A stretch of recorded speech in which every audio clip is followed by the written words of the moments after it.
କରୁଣାମୟୀ परम प्रभु श्री अरविंद पादपद्मे शुभ संध्यारे अशेष भक्तिपूत प्रणति ऑनलाइन माध्यम माँ पाठशाला जोग देइथिबा मोर समस्त श्रद्धेय भाई भौणी मानू अनेक शुभकामना नमस्कार। जो माने कथा यज्ञ रे आहुति प्रदान करिसंदी से समस्त को मोर आंतरिक कृतज्ञता ज्ञापन करुछि। आमे सावित्री साधनार अष्टम पर्याय रे पहुंचीचे। या पूर्व आलोचना होइतिला माँ किपरि पुतांक सम्मुख रे सावित्रींकर एक नृत्य भंगी प्रदर्शन करथिले, जहा फल रे सावित्रींकर एक मिस्टिक एंड डायनामिक डांस रो वास्तव अनुभूति हुतांको मिलिथिला। से आनंद रे पवित्र पुजारिणी सावित्रींकर सही मुद्राटी को तुली रे रूप देइथिले। यापरे आमे पंक्ति मध्य गुजिबा। Immortal rhythms swayed in her time-born steps. Her look, her smile awoke celestial sense. Even in earth stuff and their intense delight poured a supernal beauty on men's lives. अमरर छंदमान सावित्रींक कालजात बा काल प्रसूत पदपातरे दोलायित होउथिला। तांकर चरण चालनारे अमरर छंद परिस्फुट होउथिला। तांकर स्निग्ध चाहाणी स्मित हास्य पार्थिव वस्तु मानकरे मध्य दिव्य अनुभव जागृत करुथिला। स्निग्ध से चाहाणी मधुर से हास्यर तीव्र आनंद मानवर पार्थिव जीवन उपरे अपार्थिव सौंदर्य अजाड़ी देउथिला। एई पदरे सावित्रींक पार्थिव गतिवृत्ति तांकर चालीचलणी ओ मुग्ध चाहाणी किपरि स्वर्गीय भाव सब प्रकाश करुथिला ताहार मनोज्ञ वर्णना दिया जाइछि। साधक माधव पंडित कहती, The God of love chooses her because of her wideness. The God of love chooses her because of her wideness. She has no earthly dimension. Her nature is celestial. Her movements may be in the swing of time, but the rhythms to which they were fitted are the immortal rhythms of the spirit.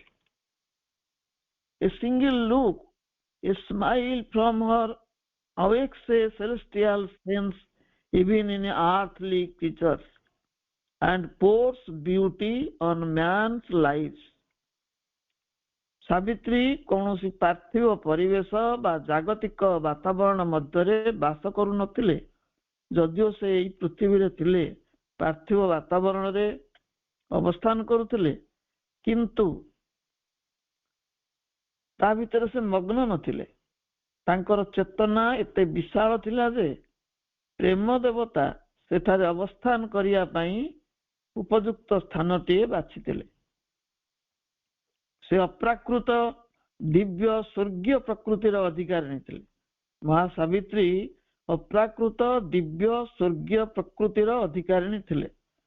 तांकर जागतिक गतिविधि कालर अंतर्भुक्त होइथिला, मात्र ताहा जेउ सब छंदस सम्मिलित होई रहिथिला से सब होला शाश्वतंक छंद। से जदिओ कालर अंतर्भुक्त होई रहिथिले किंतु तांकर गति छंद थिला शाश्वत। तांकर थरकर चाहाणी सामान्य टिके स्मित हास्य पार्थिव संतान मानक मनरे ईश्वरीय भाव संचार करुथिला एवं सेमानक शुष्क निरस जीवन उपरे सौंदर्यर अकलंती ऐश्वर्य अजाड़ी देउथिला। थरे से चाहिदेले टिके हसीदेले जगत जन खुशी जाउथिले। सेमानक मनरे ईश्वरीय भाव सृष्टि होउथिला एवं ବିଶ୍ୱ ମାନବର ଶୁଷ୍କ ନିରସ ଜୀବନ ଉପରେ ସୌନ୍ଦର୍ଯ୍ୟର ଐଶ୍ୱର୍ଯ୍ୟ ଜାଡ଼ି ହେଉଥିଲା। ସାବିତ୍ରୀଙ୍କ ଛନ୍ଦାୟିତ ଗତି, ପ୍ରୀତିଝରା ହାସ୍ୟ, ହର୍ଷୋତ୍ଫୁଲ୍ଲ ଚାହାଣୀ ମାନବ ଜୀବନର ପାର୍ଥିବ ବେଦନାକୁ ହ୍ରାସ କରି ଦେଉଥିଲା। ତାଙ୍କର ଗତିଛନ୍ଦ, ତାଙ୍କର ମଧୁର ହାସ୍ୟ ଛଟା ଏବଂ ହସ ହସ ଚାହାଣୀ ମନୁଷ୍ୟ ଜୀବନର ବେଦନାକୁ ବହୁତ ପରିମାଣରେ କମେଇ ଦେଉଥିଲା। ତାଙ୍କର ଅସାମାନ୍ୟ ସୌନ୍ଦର୍ଯ୍ୟ ନିରସ ଜୀବନକୁ ରସାପ୍ଲୁତ କରୁଥିଲା। ତାଙ୍କର ପ୍ରତିଟି ଗତିଛନ୍ଦରେ ଥିଲା ସ୍ୱର୍ଗୀୟ ଭାବ ବିନ୍ୟାସ, ସ୍ୱର୍ଗୀୟ ଗତିଛନ୍ଦ ଥିଲା ତାଙ୍କର। A wide self-giving was her native act, a magnanimity as of sea or sky, enveloped with its greatness all that came, and gave a sense as of a greatened world. Her kindly care was a sweet, temperate sun. Her high passion, a blue heaven's equipage. ଏକ ବିଶାଳ ଆତ୍ମଦାନ ଥିଲା ତାଙ୍କର ସ୍ୱାଭାବିକ କାର୍ଯ୍ୟ ପ୍ରଣାଳୀ।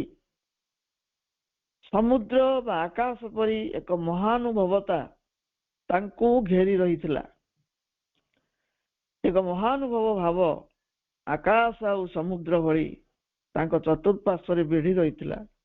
ଯେଉଁମାନେ ତାଙ୍କ ସଂସ୍ପର୍ଶରେ ଆସୁଥିଲେ ତାଙ୍କୁ ଏଇଭଳି ପ୍ରତୀତ ହେଉଥିଲା ତାଙ୍କର ମହାନତା କେତେ ବିଶାଳ।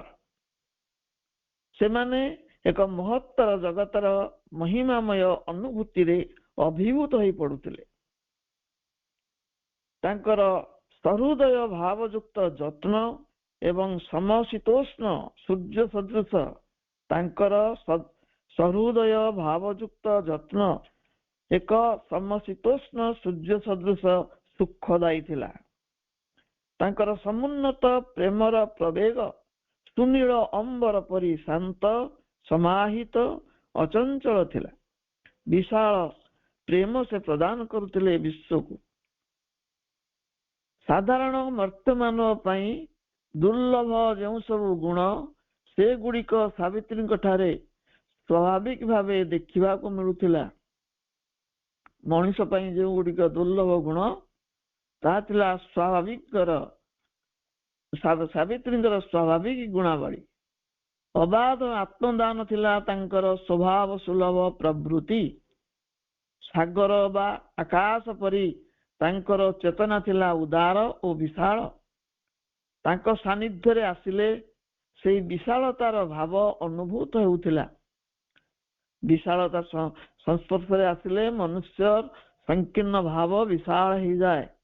ସେଥିପାଇଁ ମା କହନ୍ତି, ସମୁଦ୍ର ତଟକୁ ଯାଅ, ଆକାଶକୁ ଚାହଁ, ତୁମର ଚେତନା ବିସ୍ତାରିତ ହବ ଆକାଶ ଆଉ ସମୁଦ୍ର ଭଳି।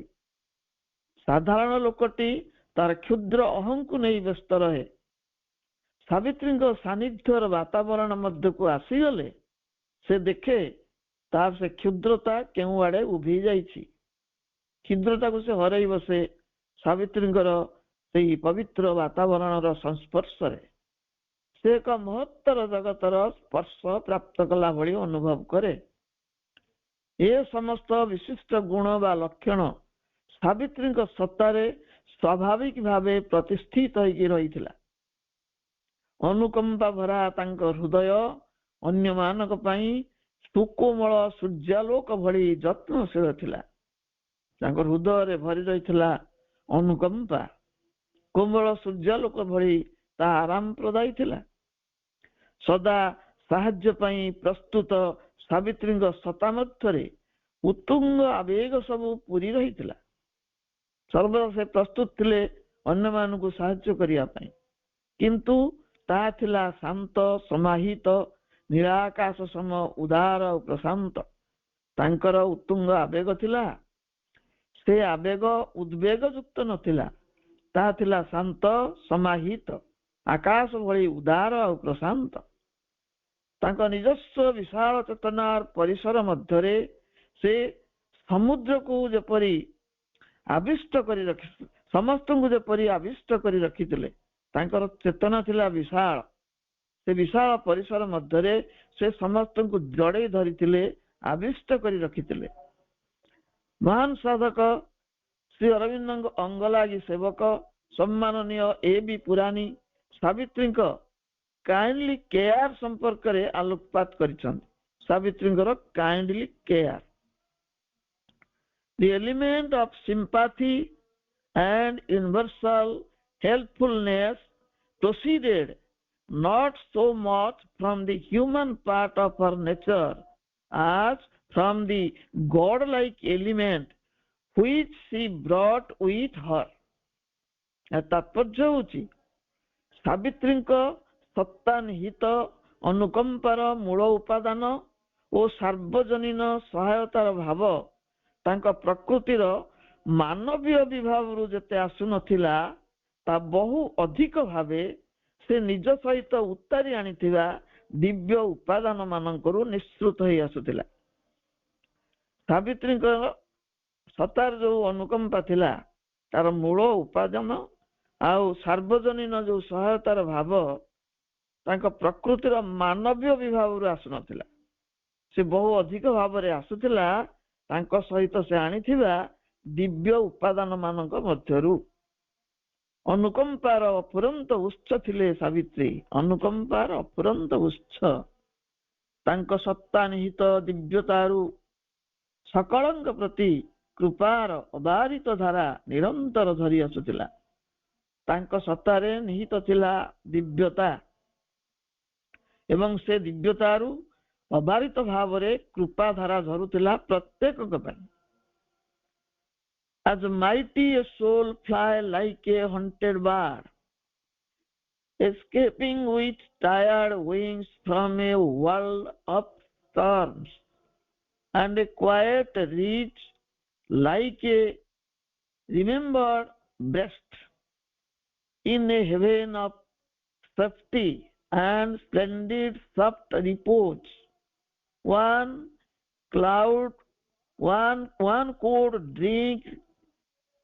could drink life back in streams of honey fire, recover the lust habit of happiness, feel her bright nature's glorious ambience, and preen joy in her warmth and colors rule. ଦୀର୍ଘ ଏଇ ପଙ୍କ୍ତି ଜଟିଳ ବହୁତ। ପକ୍ଷୀଟିଏ ଯେପରି ଶିକାରୀ ହାତରୁ ରକ୍ଷା ପାଇ ଝଡ଼ଝଞ୍ଜାପୂର୍ଣ୍ଣ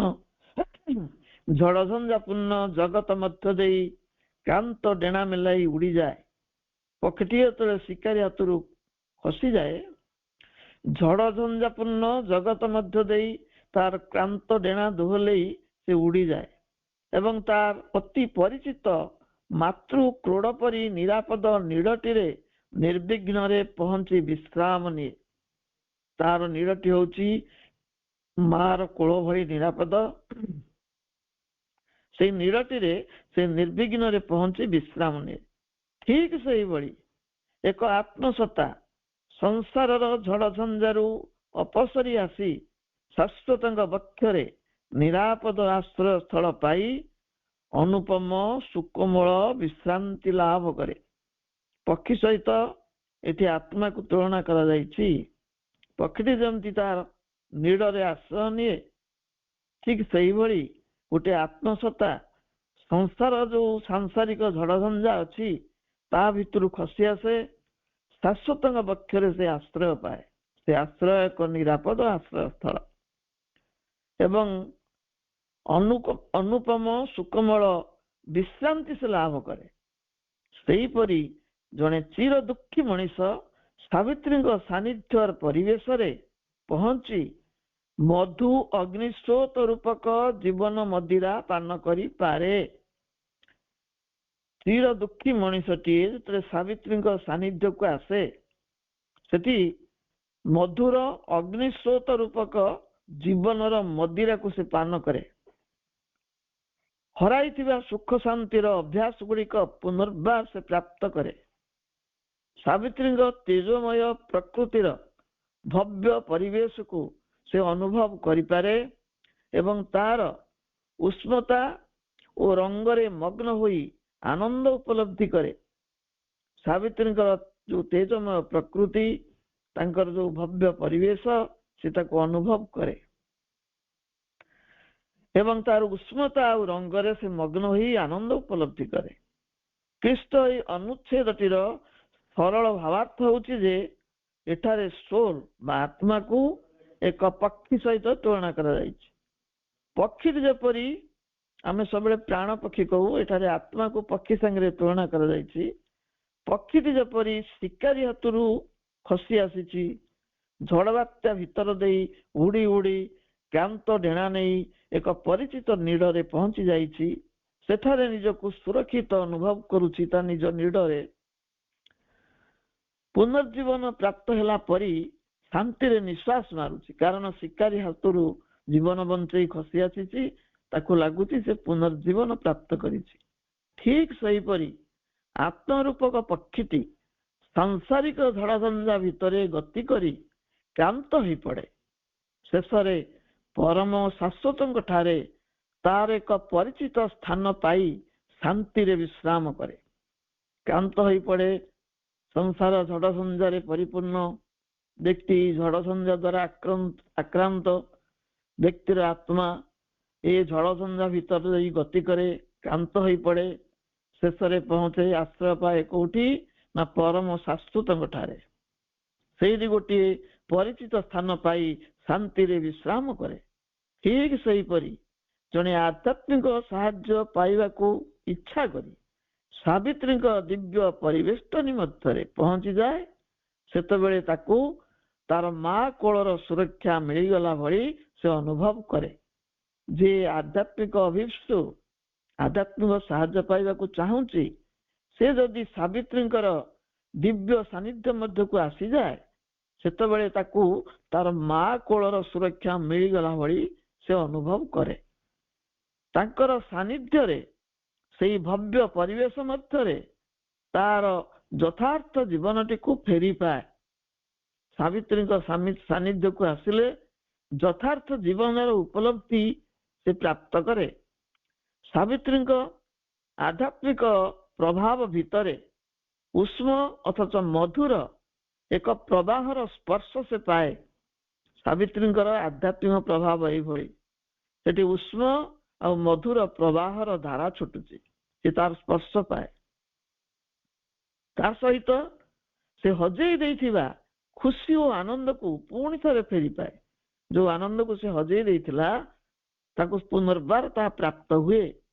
ବିଶ୍ୱ ଜୀବନ ସହିତ ଏକୀଭୂତ ହୋଇ ବଞ୍ଚୁଥିବା ସାବିତ୍ରୀଙ୍କର ଶାନ୍ତ ନୀରବ ଚେତନାର ମହିମାମୟ ପ୍ରଭାବ ସେ ଅନୁଭବ କରେ।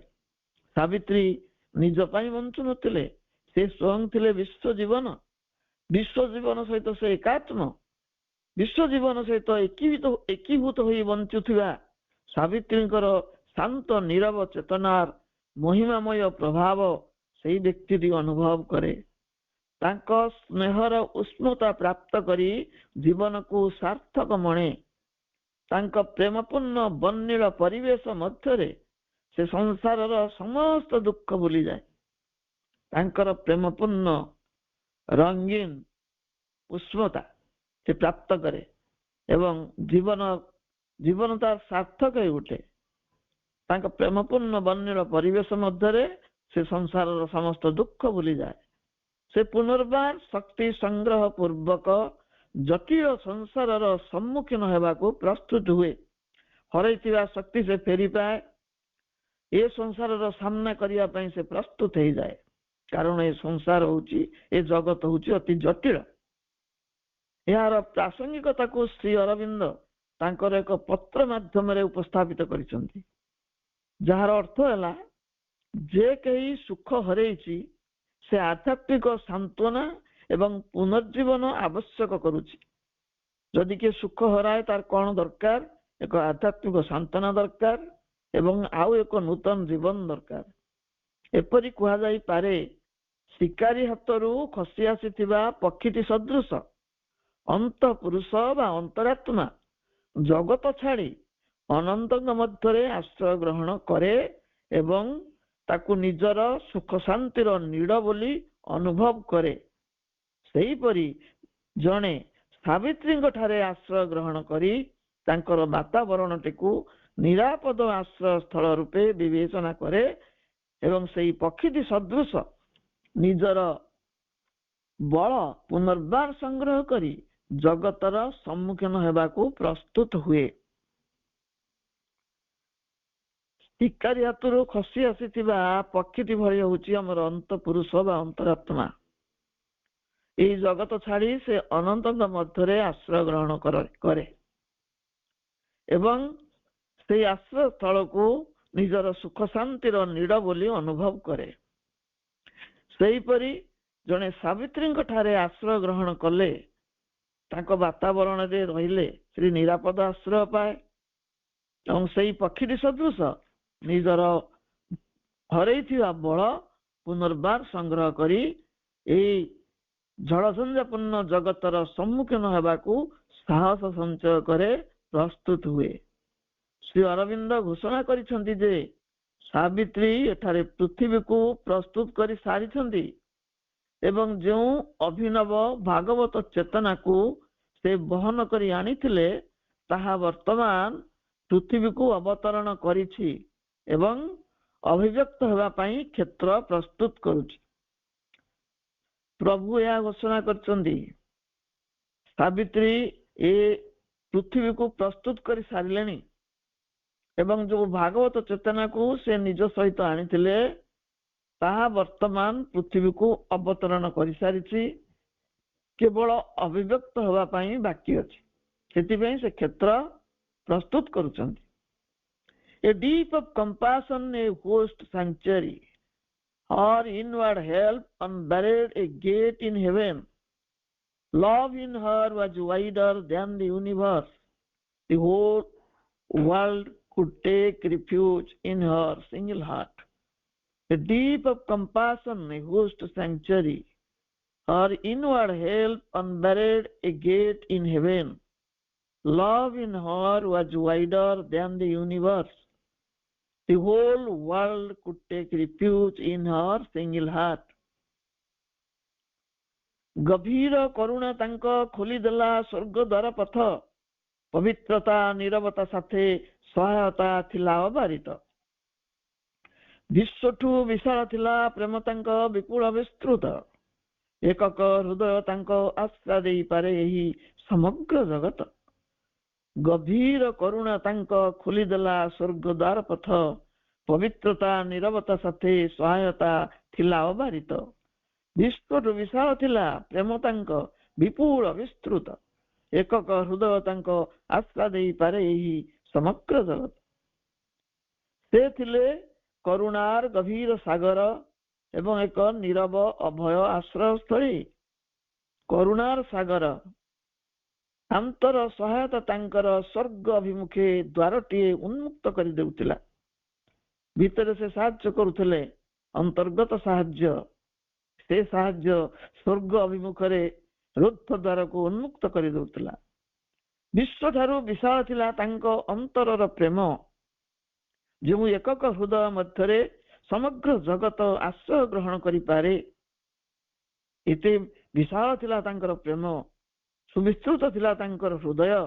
ସେ ହୃଦୟରେ ଏ ବିରାଟ ବିଶ୍ୱ, ଏ ବିଶାଳ ବିଶ୍ୱ ସ୍ଥାନିତ ହୋଇପାରେ, ଆଶ୍ରୟ ଗ୍ରହଣ କରିପାରେ। ସତା ତାଙ୍କର କରୁଣାର ବାରିଧି ପରି ଗଭୀର, ତାହା ଥିଲା ଏକ ନୀରବ ନିରାପଦ ନିର୍ଭର ଯୋଗ୍ୟ ଆଶ୍ରୟ ସ୍ଥଳ ସଦୃଶ। ତାଙ୍କର ସତା ବା ଶରୀର ଥିଲା କରୁଣାର ମହାସାଗର ପରି ଗଭୀର ଏବଂ ଥିଲା ଏକ ନୀରବ ନିରାପଦ ନିର୍ଭର ଯୋଗ୍ୟ ଆଶ୍ରୟ ସ୍ଥଳ। ତାଙ୍କ ବାତାବରଣ ଥିଲା ଆଧ୍ୟାତ୍ମିକ ଅଗ୍ରଗତି ପାଇଁ ଅନୁକୂଳ।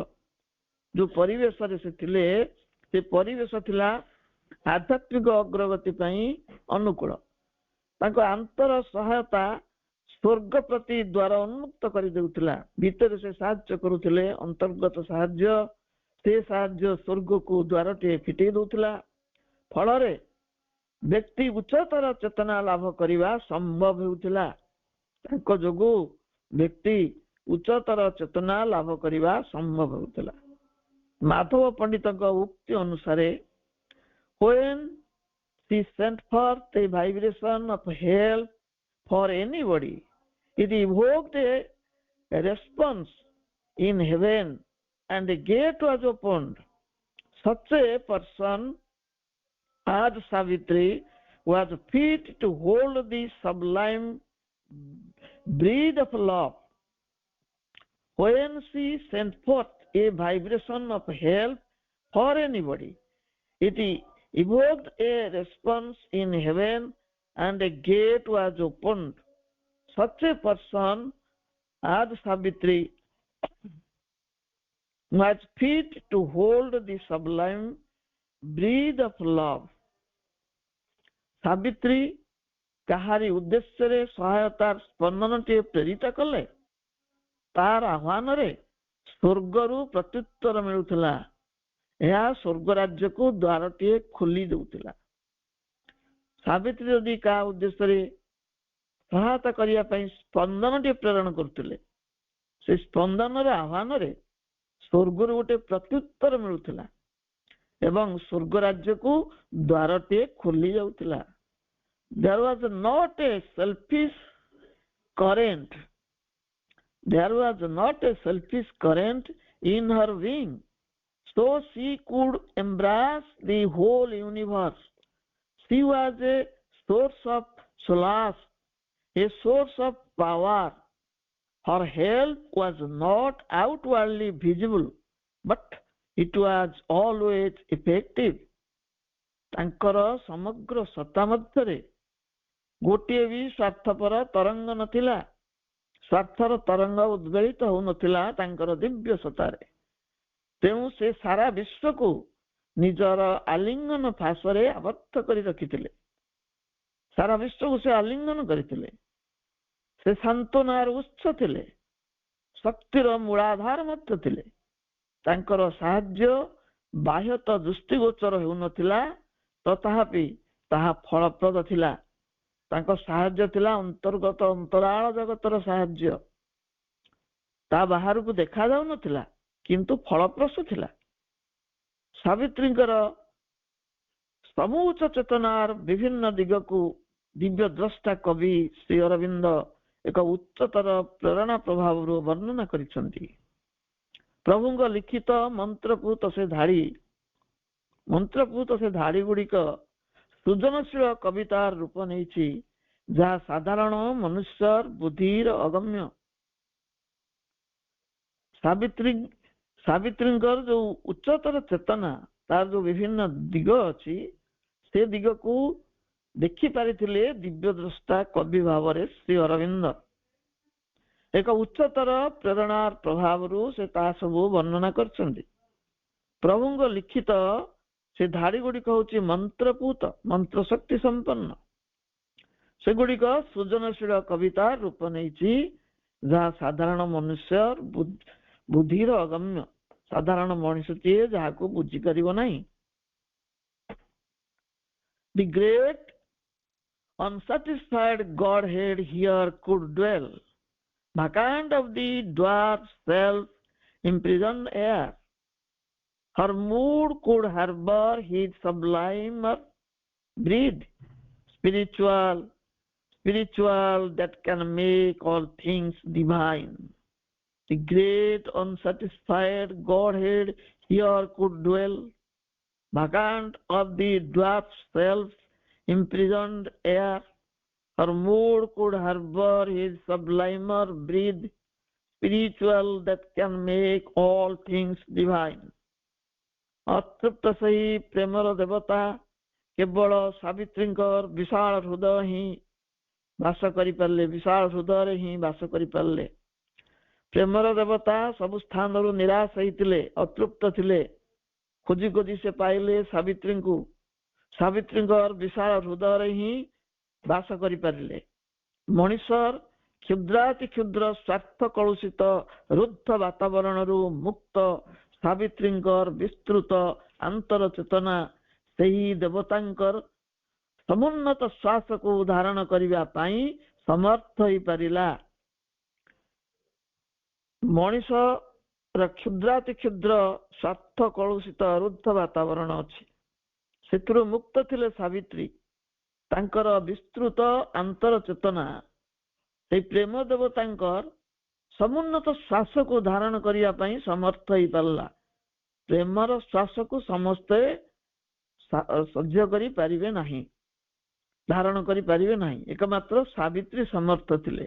କାରଣ ସାବିତ୍ରୀଙ୍କର ଆଧ୍ୟାତ୍ମିକ ବାତାବରଣ ସକଳ ବସ୍ତୁକୁ ଦିବ୍ୟତାରେ ରୂପାନ୍ତରିତ କରିଦେଇପାରେ। ମଣିଷ ପାଖରେ ଅଦିବ୍ୟତା ଅଛି, ସେ ତାକୁ ରୂପାନ୍ତର କରିପାରିବ ନାହିଁ। ସାବିତ୍ରୀ ସମସ୍ତ ଅଦିବ୍ୟ ବସ୍ତୁକୁ ଦିବ୍ୟ ଭାବରେ ରୂପାନ୍ତରିତ କରିଦେଇ ପାରନ୍ତି।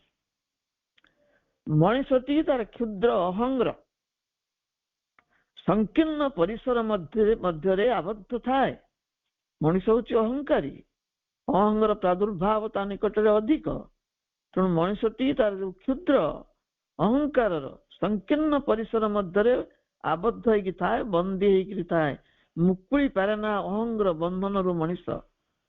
ମାତ୍ର ପ୍ରେମ ଏପରି ଏକ ଦିବ୍ୟ ବିଭାବ ଯାହାକୁ ସୀମିତତା ମଧ୍ୟରେ ଧରି ରଖି ହୁଏ ନାହିଁ। ପ୍ରେମ ଏପରି ଏକ ଦିବ୍ୟ ବିଭାବ ଯାହାକୁ ସୀମିତତା ମଧ୍ୟରେ ଧରି ରଖି ହୁଏ ନାହିଁ। ସେପରି ହେଲେ ତାହା କେବଳ ବ୍ୟକ୍ତିଗତ ଅହଂକୁ ପରିପୁଷ୍ଟ କରିବ, କ୍ଷୁଦ୍ର ଅହଂ ଭିତରେ ସେ ଧରା ଦବ ନାହିଁ।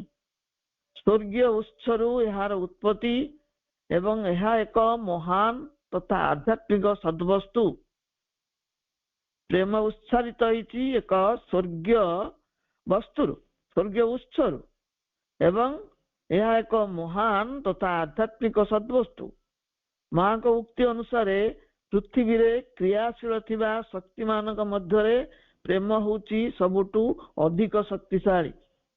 ପାର୍ଥିବ ବିଶ୍ୱରେ ଯେତେ ବିଶ୍ୱଶକ୍ତି କ୍ରିୟାଶୀଳ ଅଛନ୍ତି, ସେମାନଙ୍କ ମଧ୍ୟରେ ପ୍ରେମ ହେଉଛି ସବୁଠାରୁ ବେଶୀ ଶକ୍ତିଶାଳୀ ଏବଂ ଏହା ଅପ୍ରତିରୋଧ୍ୟ, ତାକୁ କେହି ଅଟକେଇ ପାରିବେନି। ଏହା କବଳରୁ କାହାରି ମୁକ୍ତି ନାହିଁ।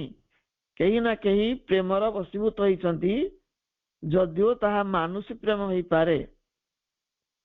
ମାତ୍ର ଏହା ନିଜକୁ ଅଭିବ୍ୟକ୍ତ କରିବା ପାଇଁ ଉପଯୁକ୍ତ ଆଧାର ମାନଙ୍କୁ ଖୋଜୁଥାଏ। ସମସ୍ତଙ୍କ ଆଧାର ତାର ଉନ୍ମୁକ୍ତ ହେବା ପାଇଁ, ଅଭିବ୍ୟକ୍ତ ହେବା ପାଇଁ ଯୋଗ୍ୟ ନୁହେଁ। ତେଣୁ ସେ ଉପଯୁକ୍ତ ଆଧାରକୁ ଖୋଜୁଥାଏ। ସେଭଳି ଆଧାର ସହଜରେ ମିଳେ ନାହିଁ। ମଣିଷ ସେଭଳି ଆଧାରର ଅଧିକାରୀ ନୁହଁ। ସେଥିପାଇଁ ପ୍ରେମକୁ ଦେବତାଙ୍କୁ ଏଠାରେ ଦି ଗ୍ରେଟ୍ ଅନସାଟିସ୍ଫାଏଡ୍ ଗଡ୍ ହେଡ୍ ବୋଲି କୁହାଯାଇଛି। ପ୍ରେମକୁ ବା ପ୍ରେମ ଦେବତାଙ୍କୁ ଏଠାରେ ଦି ଗ୍ରେଟ୍ ଅନସାଟିସ୍ଫାଏଡ୍ ଗଡ୍ ହେଡ୍ ବୋଲି କୁହାଯାଇଛି।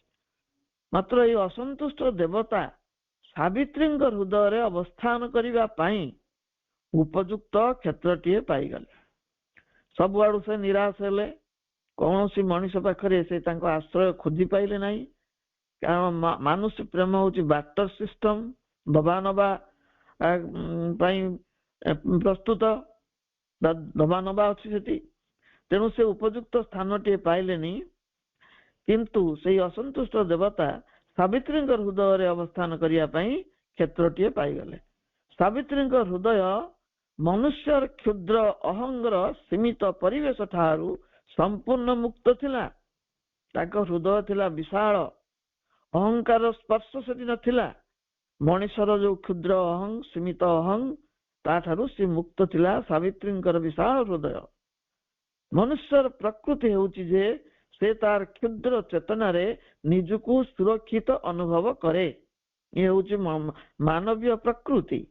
ତାର କ୍ଷୁଦ୍ର ଚେତନା ଭିତରେ ସେ ଆବଦ୍ଧ ରହିବାକୁ ଚାହେଁ, ସେଠି ସୁରକ୍ଷିତ ଅନୁଭବ କରେ। ସେ ଅଳ୍ପରେ ସନ୍ତୁଷ୍ଟ ରହେ ଏବଂ ଅଳ୍ପକୁ ଜାବୁଡି ଧରିଥାଏ। ସେ ଅଳ୍ପରେ ସନ୍ତୁଷ୍ଟ ହେଇଯାଏ ଏବଂ ତାକୁ ହିଁ ଜାବୁଡିକି ଧରେ। ଯେହେତୁ ସେ ବିଶାଳତାକୁ ଭୟ କରେ, ବିଶାଳତାକୁ ମଣିଷ ଭୟ କରେ। ମାନବୀୟ ସତ୍ତାର ଯାବତୀୟ ଆବେଗ, ପ୍ରବେଗ, ଇନ୍ଦ୍ରିୟ ବୋଧ ଓ ଅନୁଭବ ସବୁ ତାର ଅହଂର ଅବରୁଦ୍ଧ ବାତାବରଣ ମଧ୍ୟରେ ରୂପ ଗ୍ରହଣ କରୁଥାଏ। ମଣିଷ ସତ୍ତାରେ ଯୋଉ ରହିଛି ଆବେଗ, ପ୍ରବେଗ, ଇନ୍ଦ୍ରିୟ ଅନୁଭୂତି, ସେସବୁ ତାର ଅହଂର ଯୋଉ ଅବରୁଦ୍ଧ ବାତାବରଣ ସୀମିତ ବାତାବରଣ ତାରି ମଧ୍ୟରେ ରୂପ ଗ୍ରହଣ କରୁଥାଏ। ସେ ବିଶାଳ ଗତିବୃତ୍ତିକୁ ନିଜର ସଂକୀର୍ଣ୍ଣ ହୃଦୟ ମଧ୍ୟରେ ସ୍ଥାନ ଦେଇପାରେ ନାହିଁ। ପ୍ରେମର ଯୋଉ ବିଶାଳ ଗତିବୃତ୍ତି ତାକୁ ମନୁଷ୍ୟ ତାର ସଂକୀର୍ଣ୍ଣ ହୃଦୟରେ ସ୍ଥାନ ଦେଇପାରେ ନା। ସାବିତ୍ରୀଙ୍କ ହୃଦୟ ପ୍ରେମ ଦେବଙ୍କ ମହାନ ଶ୍ୱାସକୁ ଗ୍ରହଣ କରିବାରେ ସମର୍ଥ ହୋଇପାରିଲା। ପ୍ରେମ ଦେବତାଙ୍କର ଶ୍ୱାସ ସମସ୍ତଙ୍କ ପାଇଁ ସମସ୍ତେ ତାକୁ ସହିପାରିବେ ନାହିଁ, କିନ୍ତୁ ସାବିତ୍ରୀ ସେ ଶ୍ୱାସକୁ ଗ୍ରହଣ କରିବା ପାଇଁ ସମର୍ଥ ଥିଲେ। ତେଣୁ ସାବିତ୍ରୀଙ୍କ ଠାରେ ପ୍ରେମ ଦେବତା ତାଙ୍କରି ହୃଦୟରେ ସ୍ଥାନ ଖୋଜି ପାଇଲେ। ଆଜି ସମୟ ଅତିକ୍ରାନ୍ତ ହେଇଛି। ପ୍ରସଙ୍ଗଟିକୁ ଏହାର ରଚୟିତା ପ୍ରଭୁ ଶ୍ରୀ ଅରବିନ୍ଦ ଏବଂ ଦିବ୍ୟ ଜନନୀ ମାଙ୍କ ଚରଣରେ ସମର୍ପଣ କରୁଛି। ସମସ୍ତଙ୍କୁ ଧନ୍ୟବାଦ। ବନ୍ଦେ ମାତରମ୍।